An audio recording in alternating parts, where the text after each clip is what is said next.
Vai começar o podcast do Brazilian Times.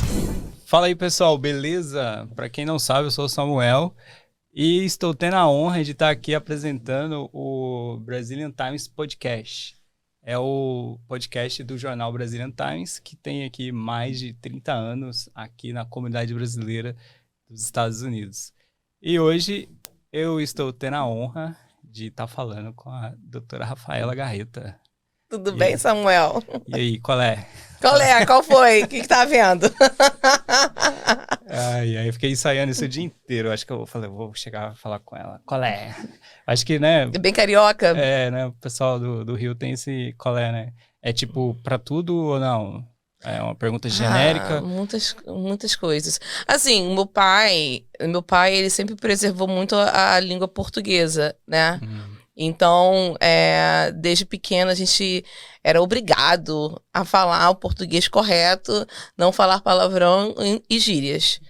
Meu pai aprendeu a ler e escrever com 4 anos de idade. Uau. Com 15 ele já estava na faculdade. Ele é meio Sério? CDzinho. Caramba, que nerd. Então, é muito nerd. E gerou nerdinhos, né? Eu, meu irmão, minha irmã.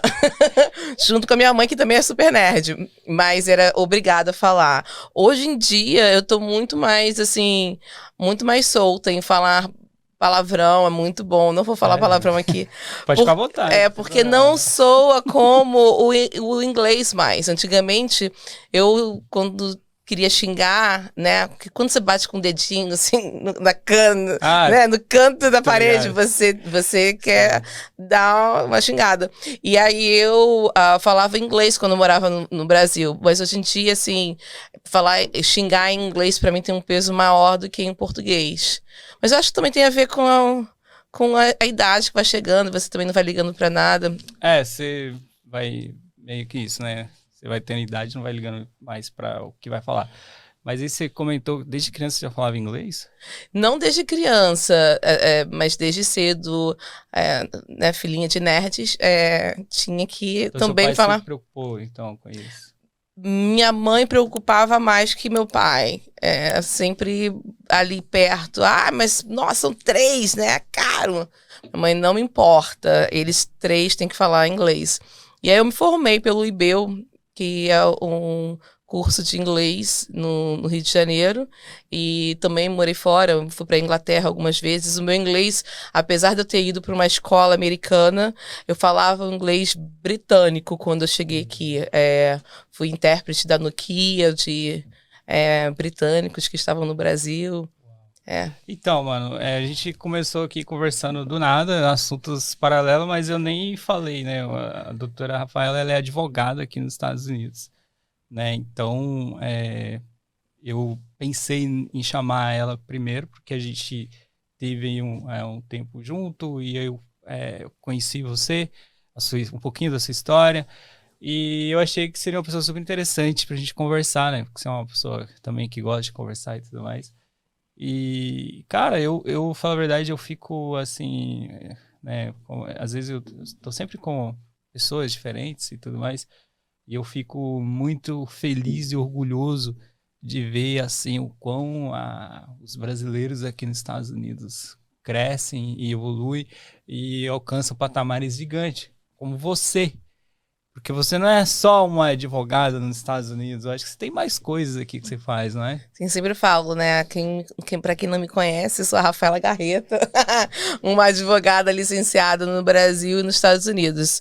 Eu exerço a profissão de advogada há muitos anos. Eu tenho um cara de novinha, mas eu já tenho uma estrada aí.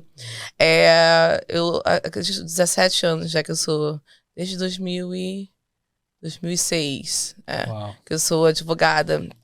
E me formei pela Estácio de Sá, Campos Menezes Cortes, no Rio de Janeiro. E exerço a profissão aqui também desde 2016. Mas, né, é só uma parte da minha vida. Eu tenho uma história muito forte com a comunidade brasileira aqui nos Estados Unidos, principalmente na região de Massachusetts, da Nova Inglaterra, porque eu sempre estive envolvida com organizações não governamentais. Eu fui presidente de uma organização não governamental há muito tempo, o Brazilian Worker Center, o Centro do Trabalhador Brasileiro. Fui a primeira mulher a sentar nessa cadeira de presidente e a mais jovem. Eu tinha 28 anos. Eu tinha... Mas aí, como é que foi esse lance aí? Tipo, você estava lá no Brasil, advogada, já, né? Acredito que você já tinha OAB também, essas coisas. Ou seja, você era advogada. Se você só é advogado se você tiver a OAB. Se você não tiver a OAB, você é um bacharel. Isso.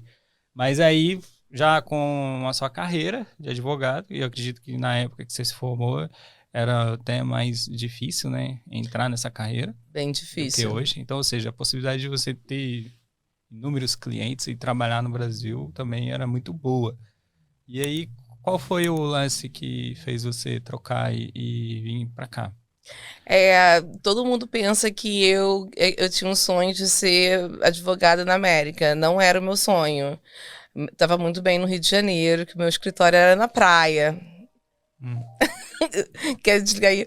Meu escritório era na praia. E aí eu tinha clientes estrangeiros, porque eu já falava inglês, eu falava outras línguas e eu tinha essa pegada de fazer transações imobiliárias para estrangeiros no Brasil, porque infelizmente, né, eles precisavam de uma pessoa que pudesse confiar, porque pessoas tiravam vantagens desses meus clientes por eles serem estrangeiros. E aí eu tenho um sobrinho que ele é americano e ele é tudo na minha vida, assim, e ele sempre foi muito próximo de mim, desde muito pequeno. E toda vez que eu vinha visitá-lo, ele quase morria. Porque ele queria ficar perto de mim. Ele morou no Brasil um tempo e eu era a mãezona dele, a tia, até hoje, assim. Ele me liga, vamos... Hoje de manhã, a primeira pessoa que me ligou foi ele. Próximo ainda. Foi. E aí, quando eu vim pra cá, eu vim estudar, eu já tinha a intenção de ter um mestrado, né, uma graduação do estrangeiro. Eu também decidi que eu também iria estudar, não iria ficar aqui só cuidando dele ou dando essa atenção e voltar para o Brasil, porque eu também queria ser uma inspiração para ele. E aí eu estudei aqui, fui estudante internacional durante muito tempo. Você estudou o que aqui?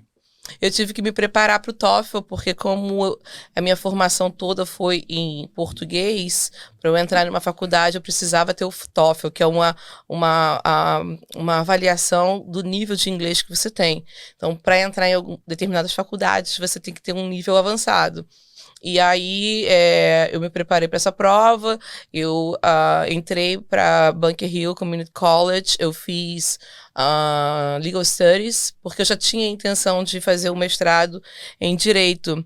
E para eu estar preparada, tanto psicologicamente, né, de voltar para a faculdade, aquela coisa toda, também no inglês, porque por mais que eu falasse inglês, a escola de Direito é um mundo totalmente diferente, é um inglês totalmente diferente. Então, até uma amiga minha que falou, eu acho que essa é uma boa ideia, eu estou fazendo esse curso. Eu fiz para o Bunker Hill Community College e me formei, e aí eu fui convidada para estudar na Northeastern School of Law, aqui em Boston, e lá fiz meu mestrado em Direito Americano e Internacional. Caramba. Mas aí, por exemplo, você veio para cá com visto de estudante. Eu vim como estudante. Você estudou inglês primeiro, né? Eu me preparei para o TOEFL. Então, você fez como se fosse um curso de inglês. É que, na realidade, assim, por mais que você fale inglês, você faz uma prova e eles sempre querem te colocar, vender o inglês, né? Então, fiz o nível super avançado de inglês. Fiz alguns projetos em direito, em inglês jurídico e me preparei para o TOEFL. Legal. E aí, como é que começou esse envolvimento aí porque, bom, você chegou aqui não tinha... você não era muito envolvido com a comunidade brasileira de início, ou já era? Eu conheci algumas pessoas, porque como eu vinha passar férias, eu já conhecia algumas pessoas, mas eu não era envolvida com a comunidade. Mas pelo fato de eu conhecer pessoas já, e as pessoas saberem que eu era advogada, que eu falava o inglês, muitas pediam ajuda, né? E nessa também, assim, eu fui pesquisar se tinha alguma organização não governamental, algo ligado ao brasileiro, algo também ligado ao direito que eu pudesse estar envolvida.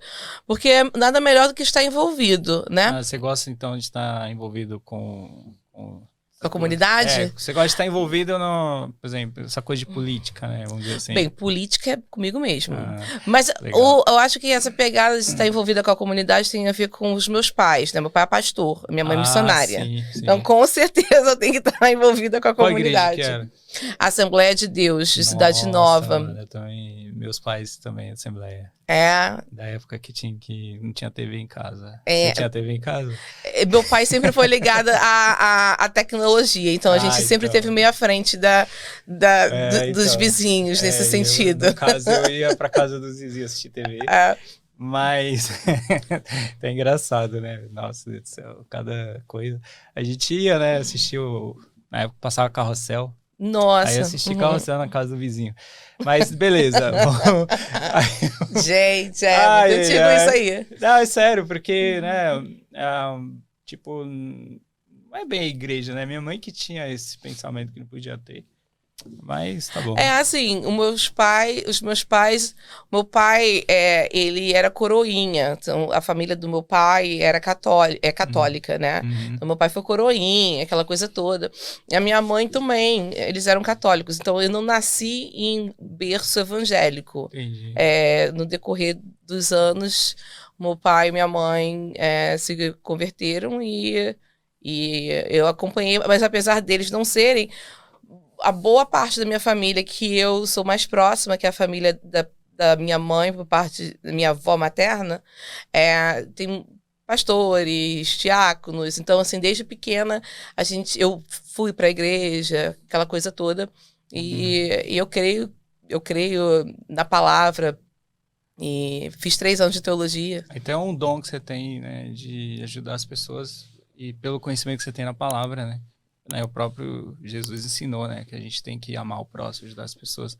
Então aí foi, talvez seja por isso que você já começou, né, a envolver nos projetos da comunidade. Isso é bem legal. Mas aí, aí você chegou, você fez o inglês, depois você foi para o college, aí depois você... Eu falo assim, porque assim, muita gente, tem muito brasileiro que mora aqui que não conhece quase ninguém da comunidade brasileira, assim, sabe? Mesmo morando aqui em Boston mesmo. Por isso que eu perguntei o que despertou, né, de você se envolver com a galera e tudo mais. Primeiro que eu sou muito brasileira. Eu sou muito brasileira. Eu adoro arroz, feijão, ovo, comida, já tá falando de comida. Eu amo o Brasil, eu amo o brasileiro, eu amo ser brasileira. Então, teria sido muito mais difícil, ou eu não estaria mais nos Estados Unidos da forma que eu estive se não tivesse a comunidade brasileira. E especialmente aqui na grande Boston, né? A gente fala português, a gente vai em restaurante brasileiro. Tem dias que eu passo assim, tem semanas que eu passo a semana toda praticamente falando português. Meu Deus, eu tenho que pensar aqui, eu tô esquecendo o inglês, porque a comunidade é uma comunidade muito gostosa, assim. Para quem não sabe, né, a gente aqui na região acho que de Everett, né, que é praticamente Boston, né. Cara, você anda na rua e você ouve as pessoas falando em português, né? Parece que você tá no Brasil. Tipo, sabe aquela pessoa que pega o celular e fala alto, assim, e a pessoa tá ali falando em português. Então é muito isso. E aí você tem ali vários lugares, lojas, armazéns, supermercado. Ou seja, a gente quase não sente falta das coisas do Brasil. Eu acho que a única coisa que eu sinto falta aqui é maracujá. Que você tira aquele do pé maracujá e igual que assim, tem no Brasil, porque o daqui ele é meio estranho, a capa dele é diferente, né? Eu sinto falta, com certeza, da praia. Né? Então, mano, aí, Eu sinto essa muita questão, falta de chegar, cara, como assim... que troca um calor de 40 graus Mas com um engraçado frio que de eu não 40 gosto do negativo? calor. Assim. Eu não consigo respirar quando tá muito quente. Então, assim, depois que eu cresci, que eu tinha meu próprio dinheiro, geralmente na época de verão, eu viajava. Porque no verão, eu não... Ou eu fico o dia inteiro na praia, ou não dá, porque o verão do Rio é muito quente. Muito. Eu particularmente não gosto muito do calor, não. Eu gosto do frio, mas não esse frio de todo dia, né? A gente sai todo dia. Assim, eu gosto de Massachusetts porque nós conseguimos ver as 4 estações do ano. Isso é verdade. Então, assim, você é nítido, de um dia para o outro já começa a brotar flor, né? Eu acho muito lindo.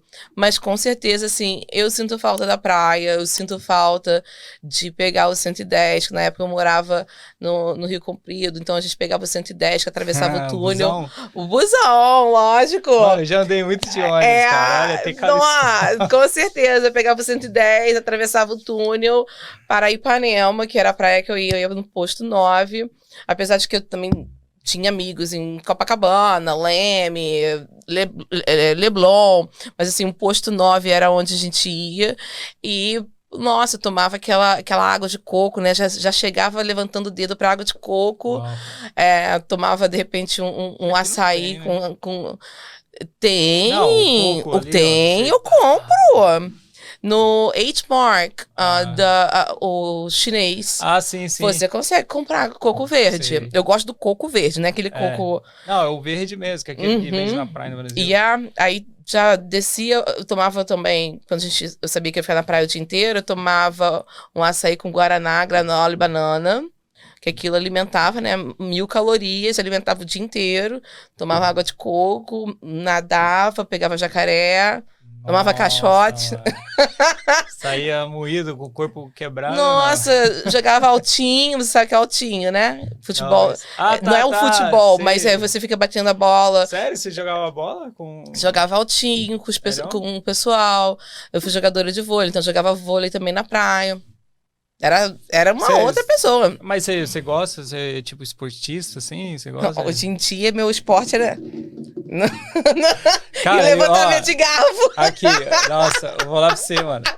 Eu sempre gostei de futebol. Sempre gostei. E aí, lá na minha cidade, que eu morava em Juquitiba, a gente sempre tinha, né, a galera que jogava bola. O pessoal da igreja também, né? Só que, mano, era muito engraçado. A gente brigava muito no futebol, tá ligado? Tipo, um contra o outro. Só que aí no domingo eu tava todo lá na igreja, lá de boa. Demais. Mas aí, tipo, você já praticou algum esporte, assim? Sim, eu fui profissionalizada no vôlei. Joguei pelo Vasco da Gama. E eu remei, quando entrei na faculdade de Direito, eu remei no Botafogo. Eu não fui profissionalizada no Botafogo remando. Mas o esporte que eu mais gostei de fazer foi remar.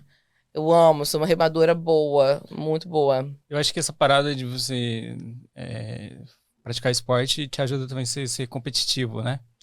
Você se considera uma pessoa competitiva na sua profissão comigo hoje? mesma.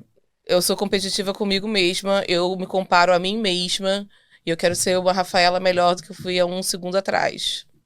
Eu me inspiro em pessoas, né? Tem pessoas que eu admiro a carreira, que eu admiro que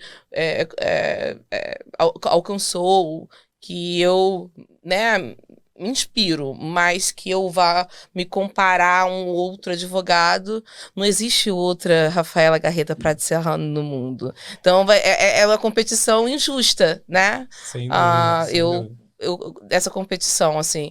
Eu acredito em agregar, eu acredito na parceria e acredito em coisas que a gente possa apoiar um outro. Mas, por exemplo, né, além, lógico, não questão de competição, mas eu digo também, por exemplo, brigar por alguma coisa, sabe? Por exemplo, por alguma lei, igual, por exemplo, aqui a gente está esperando, né, a lei da Drive License aqui para imigrante não documentado.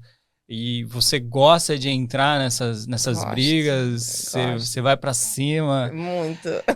Inclusive, quando eu era presidente do centro, junto da liderança da diretora executiva na época, a doutora Natalícia Tracy, nós lideramos a primeira legislação dos trabalhadores domésticos.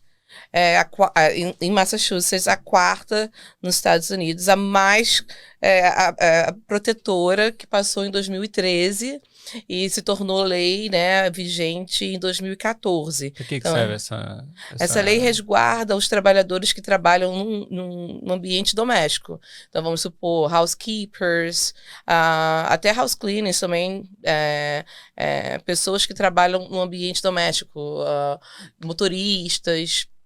Tem várias categorias. Se você trabalha no ambiente doméstico, você pode se enquadrar nessa legislação. E aí, tipo, protege mais. Protege sobre questões, porque não tinha proteção nenhuma, né? Então, protege em questões de discriminação, protege em questões relacionadas a salário mínimo, protege em questões ligadas ao descanso, né? Ao lodging. Então, tem gente, não, eu tô pagando isso porque ela já mora aqui, ela já come aqui. Não, não é bem assim, né? Então, a legislação... também tem aqui essas coisas, porque no Brasil a gente ouve muito falar, né, dessas paradas, né, de patroa achar que tá dando muita coisa pro funcionário. Acontece isso em qualquer lugar do mundo, em qualquer lugar do mundo, né? Mas engraçado que a legislação daqui, na época, era muito menos abrangente do que a legislação protetiva, né? Do que a legislação do Brasil. A legislação trabalhista do Brasil, ela é muito mais protetiva do que a legislação trabalhista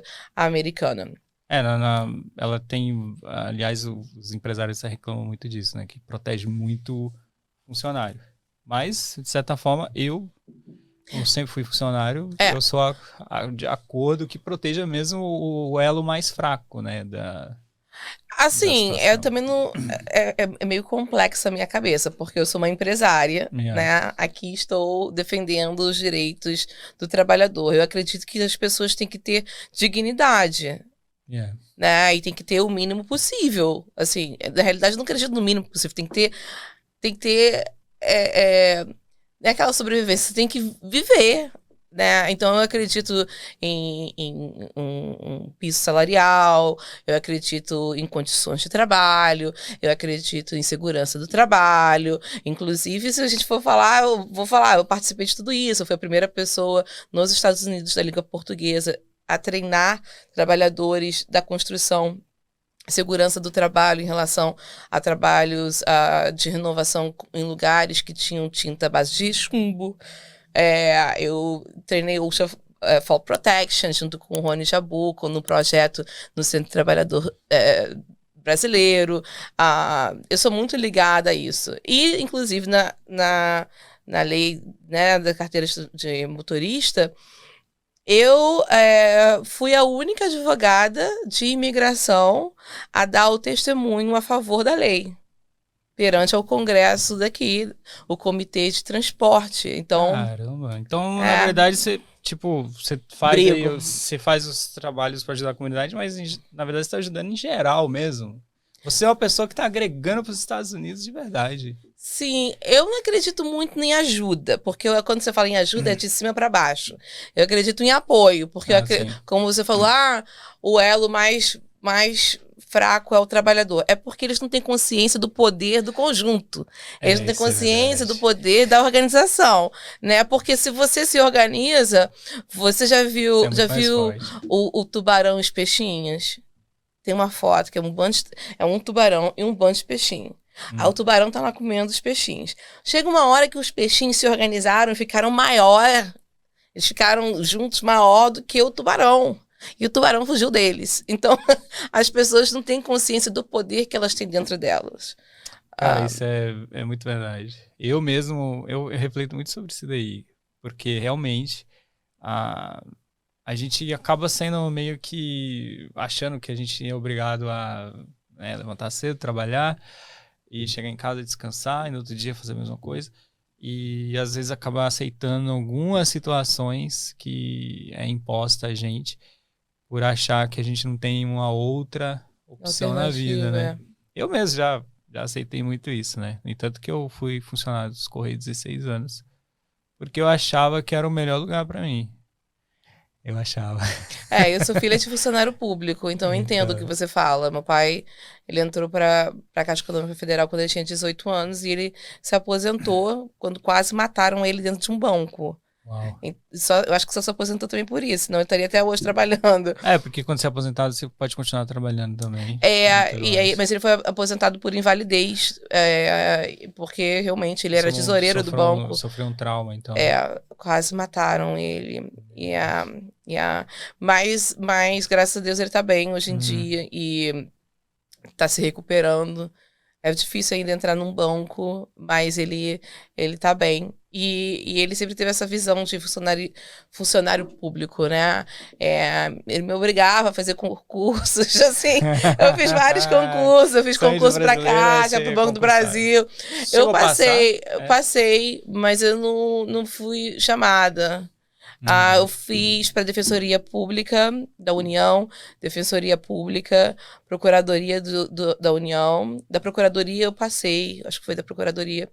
E se eu ficasse no Brasil, eu iria fazer prova para ser promotora de justiça. Mas do jeito que você é inteligente, com certeza você ia entrar em algum desses... Mas eu não sei, eu gosto da liberdade também, né? Eu gosto de não ter que dar satisfações. Nesse caso faz sentido mesmo. Mas aí, me conta aí, quais... Cara, é difícil, né? Sabe? O que você tá fazendo? Nossa, eu faço tanta coisa. Além disso tudo que você tá envolvida, você tá aí nesse apoio, né? A comunidade e tudo. Mas você tem feito alguma coisa nova? Tem inventado algo novo? Como é que tá aí? Bom... Eu tô sempre nativa. O pessoal sempre fica me perguntando como que você consegue. Não tem meu clone. Não tem minha irmã gêmea. Que faz aparição. É uma boa. Como é que faz, mano? Tipo, o advogado, ele pega todas as causas e resolve tudo, ou ele tem um grupo ali que ajuda ele no seu caso? Então, primeiro, né? Eu, Rafaela Garreta, não sou advogada de todo mundo.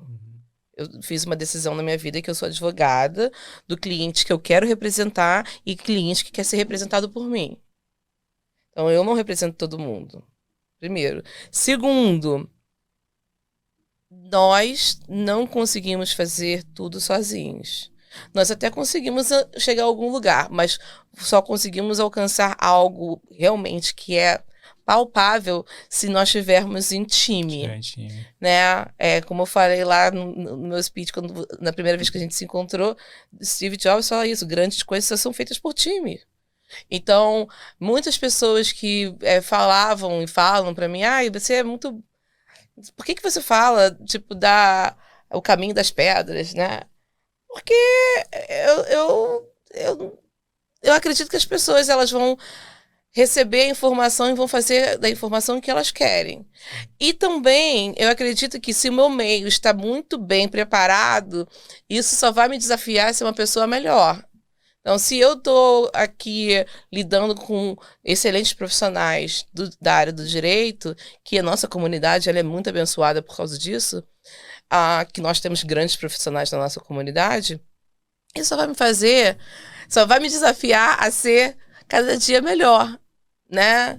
É desafio. Então, você pode também dar aula numa faculdade? Inclusive, com muita tristeza, eu deixei de dar aula na Bunker Hill. Fui convidada para dar aula na Bunker Hill como um professor adjunct e eu não declinei. Declinei. Vou dar a minha própria aula, da minha própria forma, no meu próprio tempo. Eu acho que é essa parada, né? Você não gosta do lance de ter que cumprir ali um horário e tudo mais. Também, eu acho que eu tô focada em outras coisas, né? Eu tô focada nos meus projetos, eu tenho muitos projetos interessantes, eu tô focada nos clientes que eu escolhi, né? Na minha equipe. Então, a gente está passando por uma transição de maturidade do meu escritório, minha. Então, hoje, eu sou a única advogada em Massachusetts que tem a autoridade de emitir títulos. Não tem nenhum outro advogado brasileiro na atualidade, emitindo títulos em E Massachusetts. o que seria isso? Eu tenho a autoridade de checar toda a documentação daquela casa e garantir e assegurar que aquela documentação está correta. E se tiver alguma coisa incorreta, o nosso seguro cobre. Tá, isso daí é o papel de um advogado aqui. Em Massachusetts, você precisa ser um advogado para fazer isso. Ou seja, quando a pessoa vai comprar uma casa, ou o próprio vendedor de casa, né? Ele tem que ter esse serviço? Então, eles indicam, né? Eles me indicam. Então, geralmente, se eu estiver representando o buyer, na realidade, se eu estiver emitindo o título, eu vou ser a settlement agent. Você é a pessoa que vai receber todo o dinheiro e vai distribuir o dinheiro para as pessoas. E aí, nesse caso, eu represento o banco. Que é bom. É a melhor parte. Cara, mas e aí? Como que você chegou... eu quero trabalhar com isso agora. Eu quero ser a pessoa que, né, no caso, que faz os títulos. Eu acho que é o ciclo, né? Você lembra que eu falei no início que eu trabalhava no Brasil fazendo negociações de imóveis? Aí trabalho com construção, trabalho isso, trabalho aquilo, ajudo outros advogados. É um ciclo. E é coragem, porque não é uma área fácil.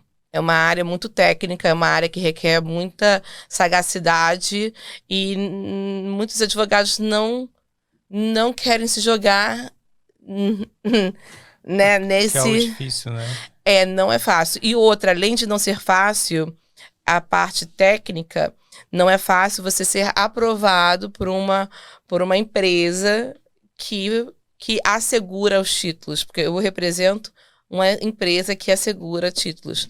Para você fazer isso, você tem que ser aprovado por essa empresa. E eles só pegam pessoas que eles acreditam que tenham realmente um peso de responsabilidade e um peso de capacidade. Não é qualquer um. É mais fácil, de repente, você abrir um escritório para você representar clientes em outras áreas, que não tem, que você vai ler, vai estudar e você vai na corte, etc. Mas a área do real estate, você precisa de muitas coisas envolvidas. Caramba, mano, eu tô me sentindo... E coragem, né? A coragem, sou uma pessoa corajosa. Eu tô me sentindo cada vez mais burro aqui perto da doutora Garreta, porque... Vamos falar de fotografia, eu tô ferrada, né? Cada um na sua área. Não, mas, cara, eu acho isso o máximo, porque a pessoa conseguir focar em coisas grandes e alcançar elas, né? Mas você tem que almejar o grande. E, assim, ter foco pra estudar, sabe? Pra você ler... várias... Pô, mano, a pessoa que estuda direito tem uns livros gigantes. E eu confesso que os livros que eu já li é só alguma coisa relacionada à fotografia. E mais pra ver as fotos. Brincadeira. Às vezes eu pegava alguma dica legal ali no livro e já parava na metade dele. Nem ia pro final, entendeu? E no seu caso, não. Você precisa de muito tempo. Como é que é essa parada? Você tirar tempo pra estudar?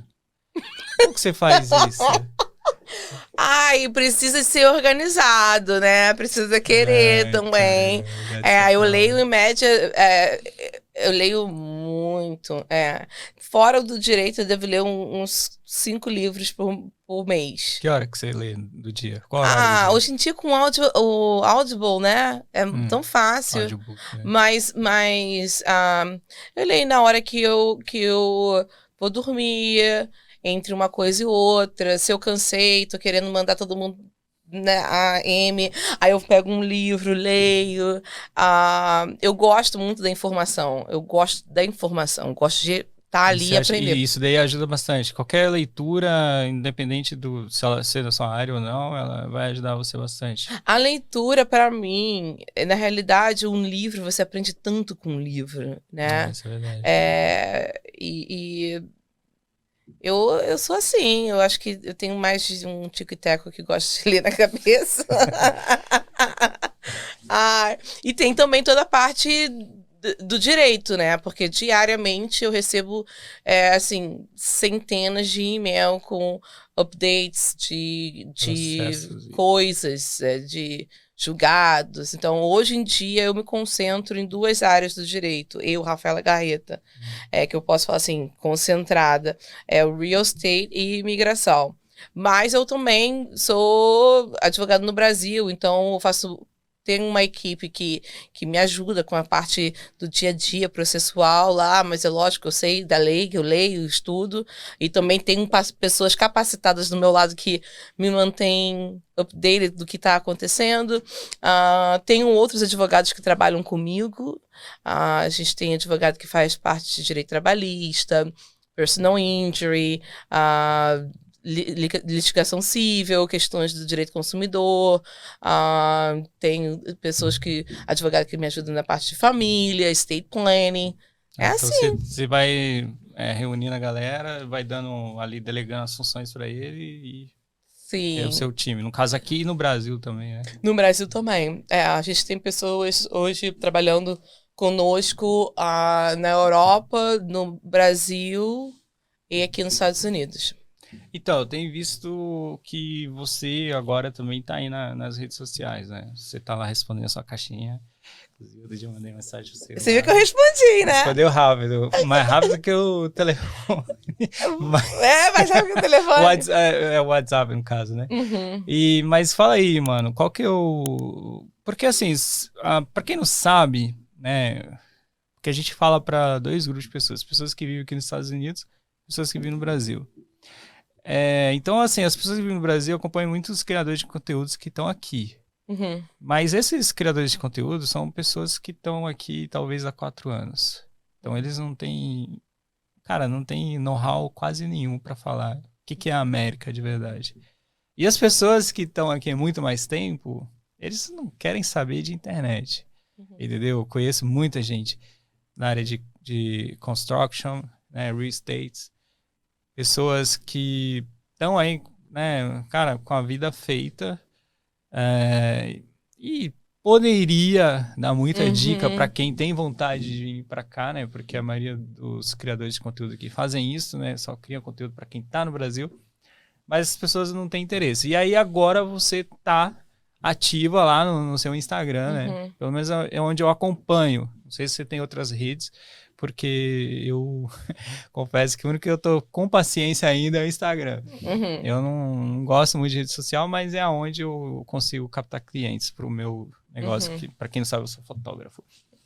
Então... Excelente fotógrafo. Obrigado. Isso aí, galera. Aquela foto que tá lá no Instagram que postei de novo essa semana, uma nova que eu postei, tá tão linda, o pessoal todo tá falando, segurando o panfleto do Garreta Law. Então, mas e aí, qual que é o lance? Por que você tá agora aí também dentro, mais ativa na rede social? Então, assim, quem segue a minha carreira, né, comunitária, etc., na pandemia, pediu... Eu tava começando a botar coisas na internet, YouTube, fazendo vídeos informativos. Da mesma forma que eu gosto de estar informada, eu também gosto de dividir informação. Não quero ser mar morto. Não quero manter tudo dentro de mim. Eu quero botar pra fora, né? E também botar pra fora, a gente escuta das pessoas e aí cria um ser vivo, né? E aí a gente criou o canal do YouTube, juntamente com nossos relações públicas, o Fabiano Latam, que agora é Fabiano F. Eu conheço. Ele é maravilhoso, extremamente inteligente, ele é jornalista, né? Então ele me dá todo esse backup de relações públicas e a gente começou a fazer o canal do YouTube. A gente gravou os primeiros vídeos num hotel que me patrocinava, deixava o Hilton em Cambridge e gravamos umas séries de vídeos e fomos gravando algumas séries de vídeos de acordo com o que as pessoas pediam. Inclusive tem vídeos meus na internet que são praticamente únicos falando sobre determinados assuntos. Isso lá no YouTube? No YouTube. E também já tinha o Facebook, eu usava mais Facebook e aí começaram a pedir muito o Instagram e foi com a pandemia... com a pandemia, o que aconteceu foi que quem me conhecia começou a exigir que eu entrasse ao vivo para falar sobre as coisas. Sim. Porque era tanta abobrinha que as pessoas falavam, porque com a rede social, não importa, de repente você chegou aqui 4 anos e você tem a sua experiência, você pode falar da sua experiência, mas você não pode falar como um advogado. Você não é advogado, você não pode dar consultoria jurídica. Você pode ir lá e ler a lei, mas você não pode ficar falando assim, assado, e falando coisas que não tinha nada a ver com nada. E aí o pessoal começou a pedir. E minhas lives estavam ficando, assim, bem legais durante a pandemia. Mas eu tenho muita coisa para fazer. Então, manter, né? Aí eu fazia, assim, bem orgânico, de acordo com o que o pessoal pedia. E também fui, eu tenho que me focar no real estate. E aí eu meio que botei meu foco todo no real estate. E aí, como eu falei, com um time, né? Nós hoje temos um time que trabalha na nossa rede social, mas assim, bem orgânica, não gosto de nada quadradinho em relação à rede social, porque eu gravava coisas, tirava foto, mas assim, até eu postar, até eu botar o negócio, já desisti, né? Eu tenho muita dificuldade de fazer post, né? É melhor, eu mando pra Mai, lá pra equipe, aí ela já bota, porque o pessoal já sabe que eu gosto, né? Como que eu gosto. Aí bota os nossos GIFs, faz as chamadas, eu falo, quero isso, muito mais fácil. E começou a voltar, a ficar bem, bem interessante, porque estavam pedindo demais. Eu falei, eu vou ter que ter uma equipe, porque senão o pessoal vai encher tanto o meu saco que eu não sei o que eu vou fazer. Porque eu recebia muita mensagem. Isso no TikTok, no Facebook, no Instagram, no meu celular. Misericórdia. Porque eles... cadê você? Eu quero saber desse assunto. Qual a sua opinião sobre isso? Porque as pessoas sabem que eu vou falar. É credibilidade. Mas e aí, qual que eram os assuntos que estavam rolando e que você tava vendo que o povo tava falando merda aí? Porque muita coisa ligada à imigração. Aí os caras escutam, por exemplo, agora, passou. Aí o outro, não, passou a lei da carteira de motorista. Não, tem um processo legislativo. Coisas que estavam falando sobre passar uma legislação com orçamento para imigração. Os pessoal eu tava acompanhando isso aí. Eu tava acompanhando isso aí. Até uma mulher lá da Califórnia falando no YouTube, e ela já começou a encher o saco, porque todo dia ela lançava um tal de break news falando disso, que era uma lei que talvez iria beneficiar pessoas que já estão aqui há muito tempo e que trabalhou na pandemia. Acho que, sei lá, você poderia até, de repente, explanar alguma coisa. O que houve? Teve isso? Que era a lei orçamentária, alguma coisa assim? Então, eles queriam passar... Porque o que acontece? O processo legislativo, ele é um processo árduo, né? Porque você tem que passar no Congresso. E o Congresso, ele é composto por 2 casas, basicamente. A dos senadores e a dos deputados, falando em nível federal, né? E a Casa dos Representantes. E aí, tem que passar de um lado, passar no outro e subir para o presidente assinar ou não. Se o presidente assinar, ótimo. Se ele não assinar, bem, se a lei foi boa, né? Se não assinar, essa lei, ele é veto, ele pode veto, e aí volta para o Congresso para votação de novo, e aí 2/3 do Congresso tem que votar yes, ou então ele pode veto e não vai voltar quando ele não act na lei, né, que chegou para ele. E aí, quando a gente fala das casas, a gente tem que ver quantas pessoas tem que são favoráveis àquilo, né? Então, aqui nos Estados Unidos a gente tem democratas, republicanos e os independentes. Então, a gente sempre pensa assim, o que está alinhado com o governo? Os democratas, né? Quando você vê a Casa dos Representantes, a gente tem a maioria. Mas no Senado, Não, é metade, metade. E o voto de Minerva da vice-presidente Kamala Harris. Só que o processo de votação na casa, ele é muito mais ágil, porque tem muito mais membros. Já no Senado, não. É devagar. Como são 100 senadores, né, 2 para cada estado, o processo ele é mais tete a tete. Então, para você conseguir passar uma lei no Senado, você tem que ter 60 pessoas falando, 60 senadores concordando com aquela lei. Senão tem um filibuster, que pode ter o filibuster, que é um senador fica lá falando, passa o tempo, não vota e aquilo morre lá no Senado, aquele projeto de lei. Complicado, né? Mas, para não acontecer isso, uma forma que eles viram foi passar junto com o orçamento. Porque com o orçamento você não precisa dessa questão de filibuster. Não. Essa volta toda já vai... É mais rápido. Mas só que tem que ir para votação, tem uma parlamentar, é uma pessoa que decide se aquele projeto ali está de acordo com o que é lei, né? E com os julgados, etc. E foi barrado. Foi barrado 2 vezes. Assim, eu estava na esperança, porque a parlamentar tinha inclinação democrata, aquela coisa toda, mas ela acredita que não podemos utilizar esse tipo de processo legislativo para falar sobre imigração. E aí foi barrado ali.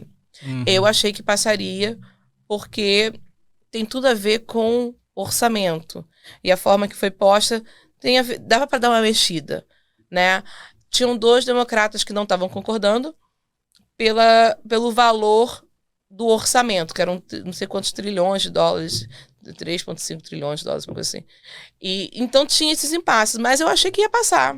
Eu achei que eles iam conseguir entrar num consenso para ter algo para a comunidade imigrante, mesmo que fosse assim,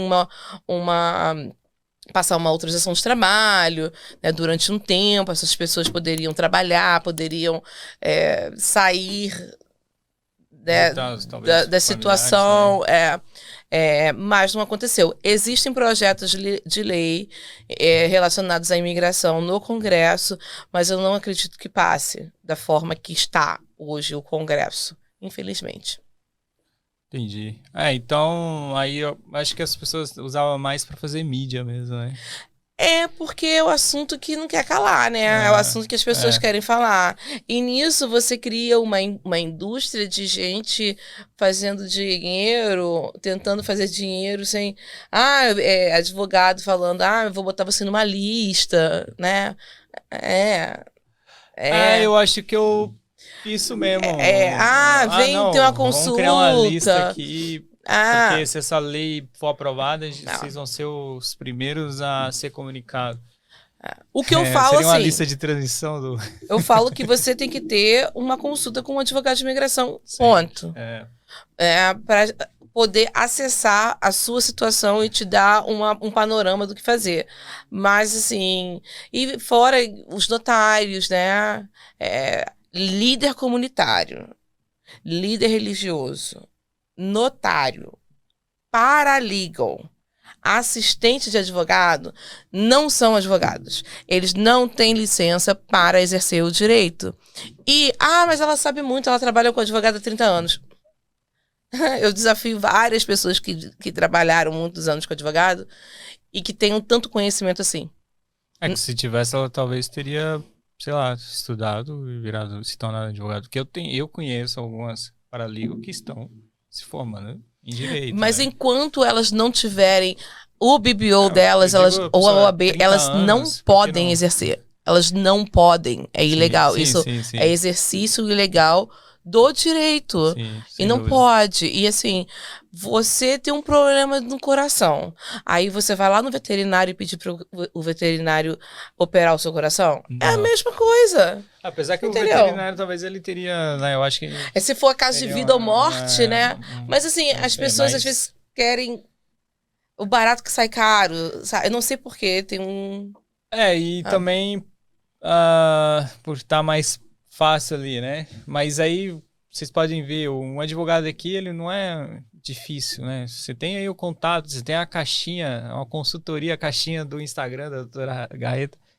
É uma consultoria gratuita que ela faz. E assim, mano, eu penso, se você chegou aqui nos Estados Unidos, você pensa em viver aqui, independente da forma que você quer viver, a primeira coisa que você tem que ter é um advogado. Eu acho, antes de vir. Olha, na minha mesa, assim, voltando ao assunto de quem tenta se fingir de advogado, né? Porque eu conheço, chegou um no meu escritório, porque a advogada da minha esposa, que a gente está divorciando, encontrou comigo, pediu para encontrar comigo no Starbucks. E aí ela falou que eu tenho que fazer isso. Aí eu falei, qual o nome dela? Não, ela não é advogada. Espera ela entrar em contato comigo que eu vou perguntar para ela qual é. Né? Anyways, então, a primeira coisa. A segunda coisa, se você tá vindo... E essas pessoas acabam fazendo besteira. No meu escritório sempre tem pessoas que eu faço consulta, poderiam ter o direito e perderam o direito porque alguém fez algo errado. Eu já vi muita história de pessoas que gastou muita grana e no final não teve resultado nenhum no processo de legalização e tudo mais. E outras pessoas que às vezes vêm de forma ilegal, né? Cruzam as fronteiras, assim, que a travessia, não podemos calar. As pessoas também ficam aqui falando, vem, é fácil, não sei o quê, vendendo, sabe? Não é. Muitas pessoas que poderiam vir com se tivesse programado, poderiam ter vindo com um visto de trabalho, poderiam ter visto com um visto de investidor, poderiam ter feito algo diferente, né? Aí vem, assim, eu acho que também a falta de planejamento é um grande problema na nossa comunidade. As pessoas não... e tô falando de forma generalizada, tá? Não vamos botar aqui o generalizado. Porque a gente tem a cultura da sobrevivência. A vida toda a gente teve que sobreviver. Então é difícil planejar quando você tem que sobreviver, né? Mas é importante planejar. E conversar com um profissional que possa te ajudar. Se você não gosta de mim, tem vários outros advogados aí. Mas encontra aquele que você se identifica, que você confia, e confia nele. Né? Então... Porque, por exemplo, a imigração demora. Aí a pessoa começa a achar que eu fiz errado, que eu deixei... Não, é a imigração. Se você confiar em mim, no que eu tô fazendo, que eu fiz Agora eu mando o documentinho, ó, é isso aqui, tá vendo? Ó, quer que eu traduza para você? Mas procure um profissional que sabe o que está fazendo, da área, que você se identifica. Não contrate paralegal, não contrate... E é engraçado, assim, o dinheiro que eles vão pagar para uma paralegal e pagar para um advogado, às vezes não tem tanta diferença. $1.000, pô, a sua vida custa o quê? No final, eu acho que essa conta pode ficar até maior aí, se fazendo o processo errado. Se você fez errado, aí você vai do advogado para consertar, com certeza ele vai te cobrar aquilo que ele ia cobrar desde o início. Então, eu não sei, eu não consigo entender, mas... Para quem não sabe, paralegal é aquela pessoa que fica, bom, pelo menos no meu entender, aquela pessoa que fica procurando casos pro advogado. Não. Ela é uma representante? Ela não é representante. Paralegal é o profissional que apoia o trabalho do advogado. Então, a paralegal ela vai fazer coisas guiado pelo advogado. Então que não precisam ser feitas pelo advogado. Então, porque as que eu acompanho, elas ficam tentando catar clientes. Não, isso aí são pessoas que até se acham advogadas, né? Essas são caçadores de clientes, então, né? Não são paralegals. Mas elas se apresentam. Então, ou seja, eu não sei o que é um paralegal. As pessoas estão vendendo gato por lebre por aí e a falta de informação. Por isso que sempre pedem para eu vir falar. Porque além de tudo... Eu sou bem cara de pau escrachado com as coisas. O grande problema é que a pessoa que ela não tem muita informação, ela tem tempo de sobra para poder ficar aí na rede social. E a pessoa que tem muita informação, às vezes ela não tem tempo para isso, ou ignora, né? Ignora, não, eu digo, não faz questão de, para que eu vou ficar lá na rede social falando sobre isso? Eu tenho tanta coisa para fazer, tenho minha vida, minha família. Mas eu acho muito legal pessoas como você que têm um conhecimento, né, amplo e verdadeiro sobre direito, né, que é uma advogada formada. Aliás, no seu currículo, acho que deve colocar essa mesa aqui e vai embora, né? É muito grande. Então, assim, eu acho muito legal pessoas como você, né? Eu acho incrível, na verdade, que consegue aí tirar um tempinho de ficar ali na rede social, se doando para as pessoas também, né? Assim, os meus clientes, eles não vêm da rede social. Por 95% dos meus clientes, eles vêm de referral. Pessoas que me conhecem, que falam meu nome. Isso só reforça, de repente, né? Eu aparecer em um comercial numa televisão, no jornal, estar aqui, a rede social, reforça o que eu faço. Mas a maior parte dos meus clientes, eles vêm por referral. Eu faço isso porque os meus clientes me pedem. Pessoas que eu conheço me pedem. Pessoas de organizações me pedem. E eu gosto de dividir a informação. Né? Tá aí. Escuta quem quer. Então, assim, né, para você que acompanha aí o Brazilian Times, que tá no Brasil, porque eu sei que tem muita gente que acompanha aqui, porque querem vir para cá. Gente, acompanha a doutora Rafaela e fica sempre atento no que ela está falando e toma muito cuidado com as pessoas que, né, traz muita informação, principalmente aquelas que trazem soluções muito práticas e depois querem te vender alguma coisa ali no final. Então toma muito cuidado, né? E no caso do doutora Rafaela, ela tá se doando para isso. Mas aí, mano, cara, tem uma pergunta que eu queria fazer para você. Aliás, você já sofreu algum tipo de preconceito? O que você acha? Porque, não sei, rapaz, mano, não estaria perguntando, né? Porque, cara, né? Eu sou uma pessoa, sou mulher. Porque, assim, né? Mulher preta imigrante, mulher preta imigrante brasileira, mulher preta imigrante brasileira e jovem, porque eu me considero um bebê, né? Então, com certeza, desde pequena eu sofri preconceitos por causa da cor da minha pele, do meu cabelo, que hoje eu tô de escova, mas você sabe como é que eu uso o seu cabelo bem, né? bem bonito. Assim. Porque eu sou mulher, assim, homem, às vezes Uma vez eu fui na corte, aí eu cheguei com meus files, sempre bem organizado, porque eu sempre bem preparado, né? Porque eles falam, não, inglês é minha segunda língua, e é bom você estar preparado. Aí o advogado meio que abrindo meu file, tentando me explicar o que eu tinha que fazer, excuse me. Falou até acentuado, né? Excuse me. Eu não preciso. Se eu precisasse da sua ajuda, eu teria te perguntado. Já fui barrada de entrar em corte. Sério? Já fui. E é engraçado, assim, tudo isso que acontece na minha vida sempre tem testemunhas do meu lado. Para não falar que eu tô inventando história.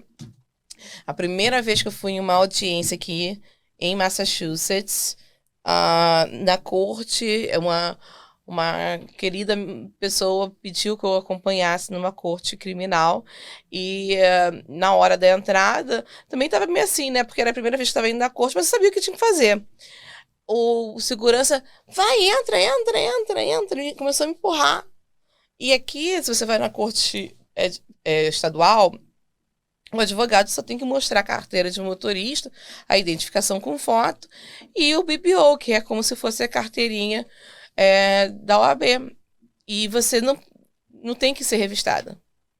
E aí apertou tudo. E o cara, você começou a falar, eu tô tentando falar pra ele. Eu não tenho. Aí veio um homem branco, de terno e gravata. E aí ele falou assim, counsel, tipo assim, doutor, você não precisa passar pelo detector de metais. Aí o homem falou, eu não sou advogado. Aí eu fiz um escândalo, né? É isso que eu tô falando. Porque eu sou advogada. E aqui você está me empurrando para dentro da corte, mal educado. Eu estou ajudando a minha cliente, que não fala inglês, no que tem que fazer, estou ajudando fazendo o seu trabalho melhor, e aqui você está me desrespeitando, você está me profiling. Você é um racista. Alto. Eu não sou racista. Eu sou casado com uma porto-riquenha. Aí eu falei assim, com certeza ela é branca. Porque, com certeza, cara, mas esse senhor, coitado, ele se tornou um grande aliado na corte comigo. Mas, de repente, eu não vejo por maldade, mas assim, você não espera ter uma pessoa da minha forma, da minha cor, com o meu accent, entrando ali como advogado. Outra vez foi na corte de East Boston. O cara queria uma segunda forma de identificação. E eu falei pra ele que eu bati na mesa e falei que não ia dar. Nossa. Aí eu falei assim, eu não vou dar. É um policial que fica ali na porta? Aí eu falei assim, aonde que está? Porque eu preciso, eu falei assim, eu sei qual é o seu problema. Porque você acha que você deveria estar aonde eu estou. Puta merda. Mas o problema é seu que não foi pra escola. Se você queria tanto ser advogado, você tinha que ter ido pra escola de direito. E com certeza não estaria próximo do que eu sou, porque eu sou advogada em 2 países. Mano, essa tem argumento, hein? Essa é advogada. Assim, eu não sou melhor que ninguém, claro. Entendeu, Samuel? Eu não sou. Como se fosse, o currículo. Cada um tem o seu encaixa de uma forma diferente. Mas você não venha querer... Mas e aí, o que aconteceu depois lá? Aí eu entrei. Eu falei pra ele, não, aí ele quando ficou lá falando, eu entrei, falei, não vou falar com você. Já me identifiquei, já me identifiquei e estou indo lá no Clark's Office para checar se é esse tipo de treinamento que eles dão para segurança, para profile as pessoas em East Boston. Aí eu subi. Eu ia fazer um complaint contra ele, mas eu tinha que representar meus clientes, eu fui representar meus clientes. Mas eu tava com a minha intérprete. Meu cliente viu. Imagina, assim, o cliente já tá indo no lugar. Mas eu graças a Deus, eu me... Puta, mano, que exemplo. Eu dou uma pulada. Cara, é exemplo pra muita gente isso. Eu fui xingada dentro da faculdade de Direito no Rio de Janeiro. Falaram pra mim que mulher preta fede. Eu tenho um artigo que eu escrevi sobre isso. E quando eu escrevi sobre isso, eu já estava aqui nos Estados Unidos, que pediram para eu fazer um artigo falando sobre racismo, porque um casal estava com tinha um filho adotivo no Rio de Janeiro, eles entraram na BMW, o menino estava estava brincando entre os carros, e os pais, vendo o carro, pegaram o menino e botaram o menino para fora, que acharam que ele era menino de rua. E aí eu escrevi esse artigo e eu coloquei no Facebook. Então, várias pessoas que se formaram comigo na faculdade, que estavam presentes, falaram, eu lembro desse dia. Eu fui xingada. E eu cheguei na delegacia da mulher, no centro do Rio de Janeiro, e a delegada riu da minha cara, que não ia dar em nada. E eu saí de lá aos prantos, de raiva, né? Porque ela não quis fazer um boletim de ocorrência. Eu tava com a minha amiga Flávia Bailey, que ela é minha amiga até hoje, que fazia faculdade comigo. Mas graças a Deus a gente tem visto a coisa mudar. Assim, as pessoas estão mais alerta a isso, né? Que as pessoas falavam, eu não sou racista, a minha empregada é preta. Mas enquanto o preto tá servindo você não é racista. Se a gente vir... Mas se mudar, né? Exatamente. Por quê? Por que eu sofri essas coisas? Porque eu estava em lugares que as pessoas achavam que não era um lugar que eu deveria estar. Aí sim você vê o racismo. Eu sempre fui, a minha avó sempre foi a babá da minha mãe. Que se ela fosse babá, eu seria orgulhosa da mesma forma. Mas por que você tem que ligar uma coisa a outra? Eu sempre fui a filha do faxineiro da escola, porque na minha escola não tinha outras crianças pretas. O faxineiro era preto, então ligava uma coisa a outra. Mas se o meu pai fosse faxineiro, o que isso tem a ver? O que isso me inferioriza? Não! Então, assim, eu sofri muito preconceito, porque eu sempre estava em lugares que você não encontrava representatividade. Por isso que eu gosto de falar sobre o assunto, por isso que você fez essa pergunta, né? Porque é importante que eu me reconheça como uma mulher preta. Um dia, se Deus quiser, nós teremos a raça humana, mas por enquanto ainda existe isso. E eu tenho que falar sobre esse assunto para eu inspirar outras mulheres jovens, não pretas ou não pretas, mas mulheres, que você pode ir, você pode fazer o que você quiser, independentemente se você é mulher ou homem. Quando eu pego meu truck com a plow para limpar a neve, ninguém imagina. Eu faço isso porque é muito legal, eu me divirto. Mas eu também falo que o lugar da mulher é onde ela quiser, entendeu? Então é importante essas coisas e essa pergunta daí, a gente pode ficar aqui fazendo Cara, é muito louco isso, né? vários programas só falando sobre os preconceitos. Mas igual você falou, quando você muda a posição, muita gente se incomoda. Infelizmente, né? Muita gente se incomoda. Quando você tipo, aos olhos dos outros, você devia estar ali na base da pirâmide, mas você está no topo. Igual você falou, eu imagino que você falou até questão de idade, né? Porque a maioria das pessoas que tá aí né? Principalmente os americanos, né? Que tá no mesmo patamar que vocês, são pessoas bem idosas, né? Com certeza. E aí eles veem assim umas jovens chegando ali. Eu reconheço também, Samuel, que eu tive oportunidades na vida que várias outras mulheres pretas não tiveram as mesmas. Mas cada um tem a sua história, né? E eu agarrei as oportunidades que eu tive, né? Eu tenho consciência que muitas outras mulheres pretas é muito mais ainda difícil alcançar algum lugar porque não conseguiram ter as oportunidades que eu, de repente, tive. A gente tem que acreditar, a gente tem que... E assim, hoje em dia eu vejo, assim, né, com tudo, só assim, pô, que currículo, você não para. Porque para eu não faço porque eu quero mostrar algo a alguém, mas para eu ser paga como um homem... Para eu receber um salário digno, né, como um homem, a desigualdade salarial ainda é muito grande. Né? O cara questiona o quanto eu estou cobrando, mas ele não questiona quanto um advogado homem está cobrando. Isso é verídico, é real. A mulher, ela ganha 70%, 70 centavos de $1. O homem ganha então, $1. Então isso daí não é uma coisa que acontece só no Brasil. Não. São dinâmicas diferentes, ok? São dinâmicas diferentes, mas acontece em muitos lugares. A mulher no mundo todo. Acaba ganhando menos. E se você, então, é minority ou mulher preta, essa porcentagem é menor ainda. Pode chegar a 30 centavos para $1. Uau. É uma discrepância muito grande.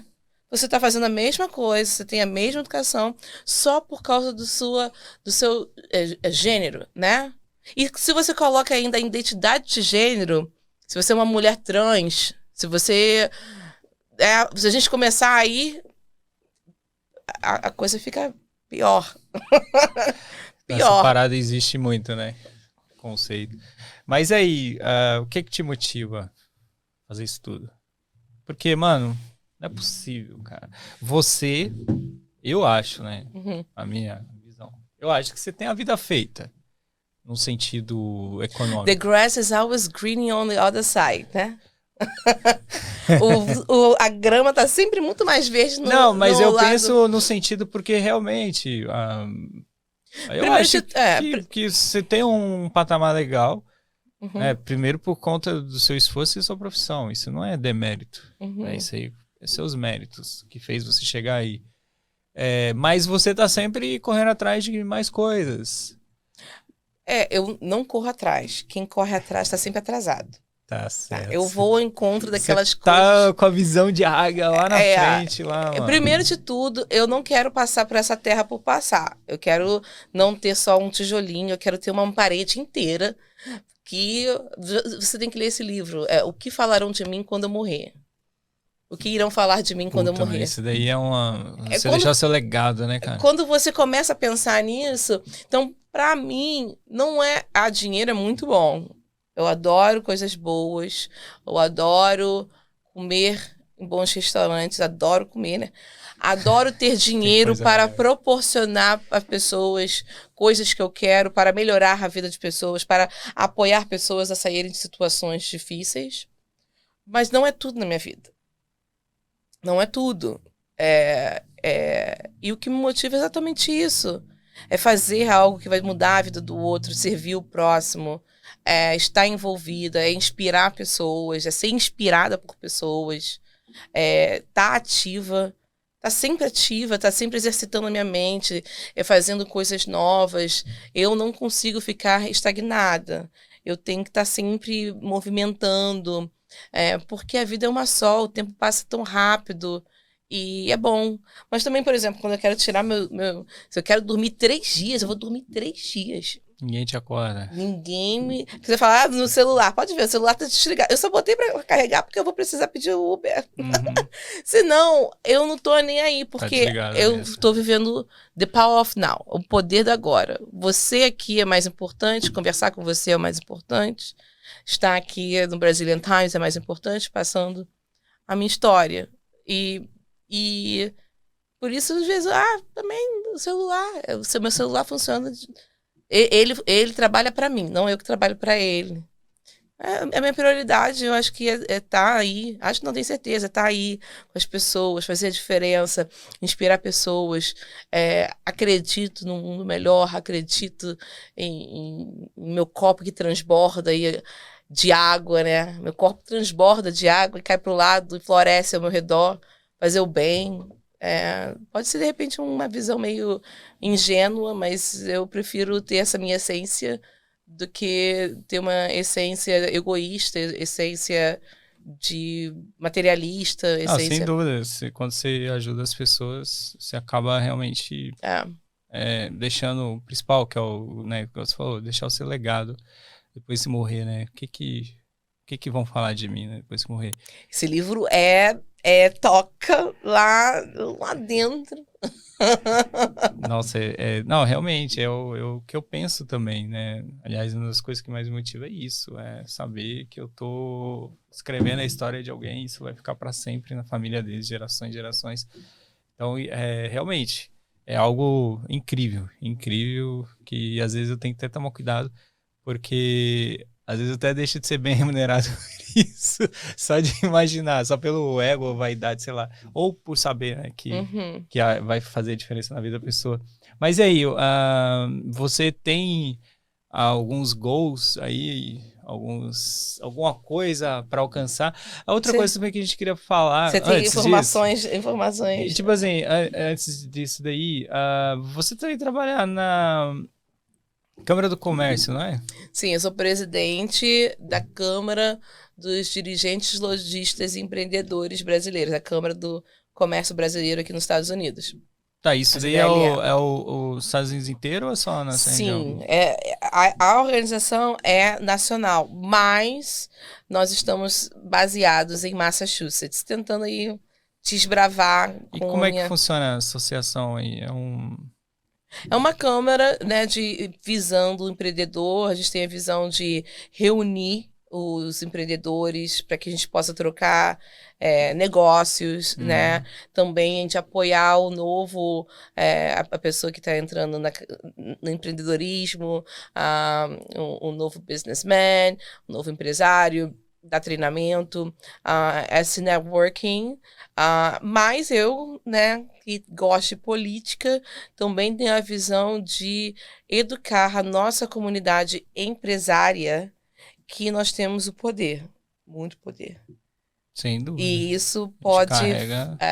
quando as pessoas tiverem consciência disso, da organização, aquela historinha lá do tubarão e dos peixinhos, que eu falei antes, a gente conseguiria muito mais coisas. E eu tenho essa intenção, como à frente da organização, de conscientizar os empresários brasileiros nessa importância de representatividade política também. Porque a gente tem muito dinheiro, né? A nossa comunidade é uma comunidade muito rica. Gera muito trabalho, gera muita criatividade e aí fica disperso, porque cada um fica no seu mundinho.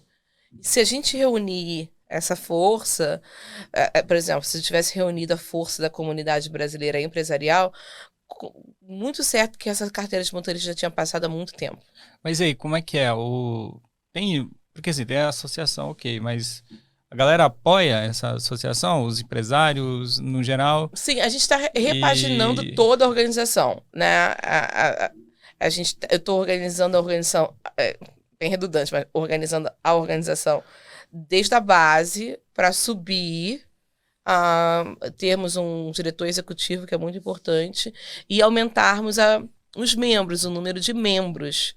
Nós queremos que as pessoas sejam membros da Câmara, pagando uma taxa anual, porque essa taxa, com certeza, porque, vai... Né, uma associação, a gente vai poder fazer café da manhã, né, rodada de negócios, assim, e ter 1 ou 2 grandes eventos por ano de treinamento, trazendo pessoas ligadas ao mundo empresarial para dar uma palestra, para fortalecer mais ainda pessoas, né? A comunidade empresarial. No caso, por exemplo, se a pessoa quer abrir um negócio, ela pode procurar essa associação aí para dar um auxílio? Nós temos treinamentos, nós ainda não temos a capacidade de dar aquele apoio passo a passo. Então, se a pessoa tem né, a intenção de abrir uma empresa, etc., ela tem que vir nos nossos treinamentos ou nas nossas rodadas de negócio, porque aí vai encontrar um contador, vai encontrar os profissionais da área que vão poder ajudá-lo, né, apoiá-lo a alcançar o objetivo de ter um negócio nos Estados Unidos. Porque o brasileiro vem para cá, eles vêm para empreender mesmo, né? Nossa comunidade vem, dá o sangue e empreende. E eu acho que se tivesse essa união aí, você falou, ia fortalecer várias situações, igual a questão da carteira de motorista, fortalecer o próprio o grupo, né, empresariado, todos os empresários, no caso. Então, acho que tem que meio que falar mais sobre isso, né, sobre a associação, tentar atrair o máximo de pessoas. Porque no final acaba criando alguns grupos, né? E a associação, que é um órgão aí nacional, meio que fica de lado. Aí cria um grupo aqui, outro grupo ali. Né? Então, acho que tem que falar mais. E aí, mano, então, é isso que acho que, cara, a gente já conversou bastante, né? Sim. Que não você sei. Eu nem sei que horas que é agora. Eu tava pensando sobre isso. Amanhã tem audiência. Que horas tem? É 8h30 agora. Eu tenho audiência, tem que ir pra casa. Então, mas aqui, eu queria que você falasse, o que mais? O que mais que você tá procurando aí? Objetivos, focos, goals? Você tem a formação de dentro, né? Que agora eu acho que já ficou pra fora, que muitas pessoas têm falado sobre esse desejo que eu tenho de ser a primeira presidente preta, honesta do Brasil. E eu gosto da área de política, é uma área que eu me vejo, não agora, eu acredito que eu tenho que ter uma bagagem maior, assim, de outras coisas que eu quero fazer. Eu tenho planos também de treinamento para paralegals, para novos advogados aqui, para empresários também. Por enquanto, eu estou focando no meu practice, né, no meu escritório, nos meus clientes, estruturar tudo, mais ainda, para eu conseguir encaixar no meu tempo, no meu schedule, as outras atividades que eu quero alcançar, né? Então você quer meio que, sei lá, talvez aposentar aqui, voltar para o Brasil e seguir uma carreira política? Na realidade, eu nunca vou aposentar. Né? Vão ser as fases. Assim. Você vai... Eu tenho a intenção de voltar para o Brasil pelo menos uns 2, 3 anos antes de 2038, que é a data. Trabalhar lá também. Tenho já alguns projetos lá. Reforçar os projetos. De repente eu volto antes, eu fico Graças a Deus a gente tem tecnologia, a gente tem avião, ponte aérea, né? Você pode estar lá e... Mas eu com certeza, como eu falei, eu amo ser brasileira, eu amo o Brasil, eu amo brasileiro. E eu acredito que eu vou voltar para o Brasil para trazer também a minha experiência no tete-a-tete, porque eu estou transmitindo né? Via rede social, via tecnologia, mas eu quero também estar mais presente no Brasil fisicamente.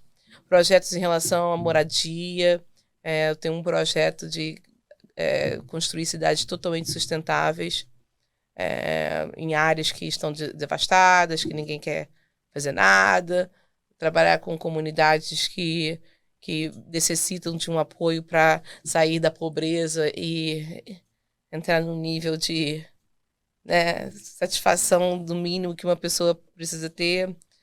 Também inspirar os nossos jovens, né? Eu acredito muito, na realidade, em princípios, em moral, em visão, em apoio ao próximo. Eu tenho muitas visões, assim, interessantes. Os jovens estão meio perdidos. Hoje em dia eu acompanho assim. Às vezes não tem muito objetivo, né? Ou desistem fácil das coisas, né? E o que você poderia deixar aí para nossa audiência, alguma mensagem de repente, porque aqui a gente tem, né, a nossa comunidade, que é a audiência. Uhum. Tem pessoas que tá no Brasil, querem vir para cá. Baseado em tudo isso que você é hoje, o que você pode falar para as pessoas que às vezes está almejando, né, algo melhor para a vida, né? E procurando boas oportunidades. Nunca, parece assim, né? Mas nunca desista daquilo que você acredita.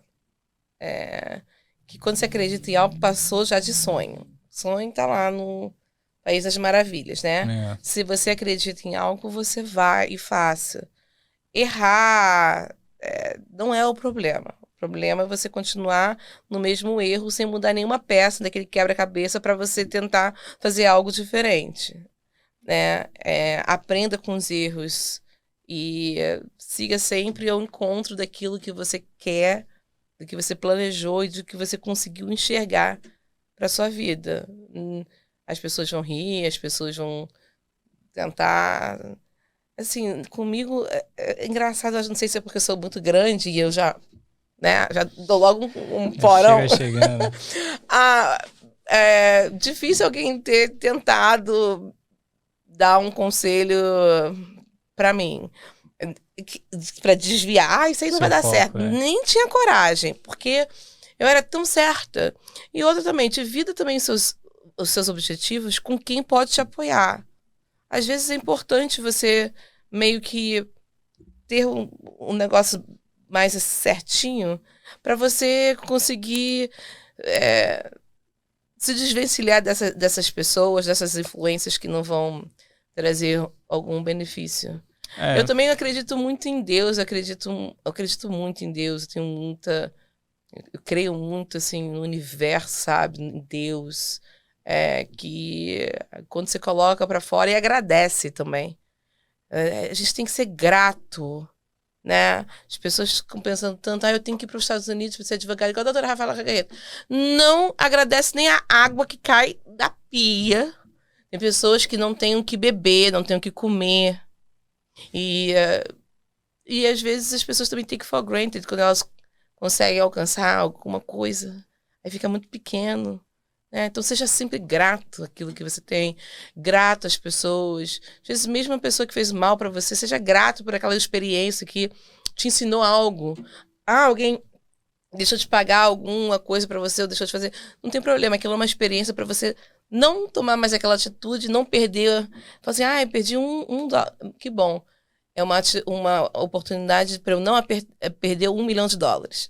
Então, tenha das coisas que acontecem na sua vida, mesmo que às vezes você ache que não está ao seu favor, seja grato e aprenda com aquilo. E às vezes também pode ser um livramento para te botar no caminho que você tem que ir. Seja grato. Sem dúvida. Eu acho que é isso. Legal. Então, quando eu tinha falado para você, a primeira pessoa que eu pensei em trazer aqui foi você.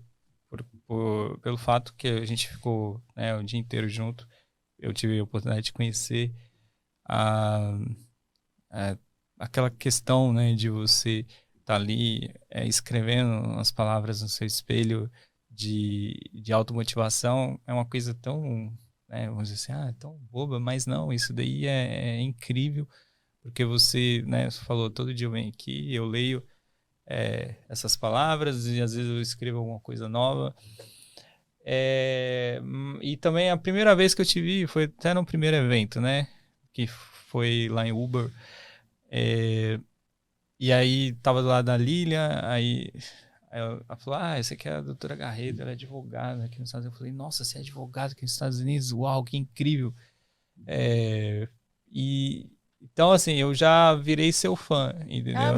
É isso. Entendeu? Porque, realmente, igual eu falei no começo, eu admiro muito a capacidade dos brasileiros aqui de serem... de sobressaírem? De sobressaírem, né, em áreas diversas, mas a gente está acostumado a ver as pessoas sobressaírem na área da construção, né, na área de... E não num patamar assim que é basicamente um americano, né, que a gente vai ver, né, que é o seu caso. Você está aí em um patamar muito alto. Então, assim, realmente a minha admiração para você é muito grande. E aí eu queria agradecer de coração a sua disponibilidade, uma pessoa que tem tantas coisas para fazer, ter vindo aqui. Eu espero que isso dê frutos, entendeu? Para você e para o jornal e também para as pessoas que estão assistindo e que todas as coisas que você está almejando aí, que sem dúvida vai acontecer, porque você eu ia falar, é foda, né? É foda. Você é uma pessoa incrível, incrível e merece tudo que tem pelo seu esforço. Então chega, né, mano, de ficar aqui só... Obrigada, eu dormi muito bem hoje. Obrigada pela abertura, obrigada por você me escolher, né? Significa que o nosso dia rendeu frutos no sentido de repente você até queria saber um pouco mais de mim, né? E passamos o dia realmente juntos. Muito obrigada pela confiança, pela honra de participar do programa do Jornal Brazilian Times, que com certeza é um marco para nossa comunidade aqui de comunicação. É uma honra estar aqui com vocês e pode me convidar sempre. Com certeza. Então, pessoal, esse foi o primeiro episódio da nova temporada do Brazilian Times Podcast. Muito obrigado e até a próxima.